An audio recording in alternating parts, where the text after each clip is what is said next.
ब्रह्ममुरारिसुराचितलिङ्गं निर्मलभासितशोभितलिङ्गं जन्मज दुःखविनाशकलिङ्गं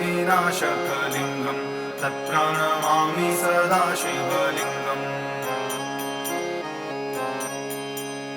देवमुनिप्रवराचितलिङ्गं कामदहं करुणाकरलिङ्गं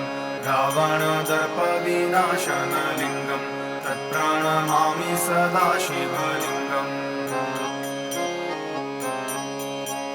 सर्वसुगन्धिसुलेपितलिङ्गं बुद्धिविवर्धनकारणलिङ्गं सिद्धसुरासुरवन्दितलिङ्गं तत्प्रणमामि सदा शिवलिङ्गम्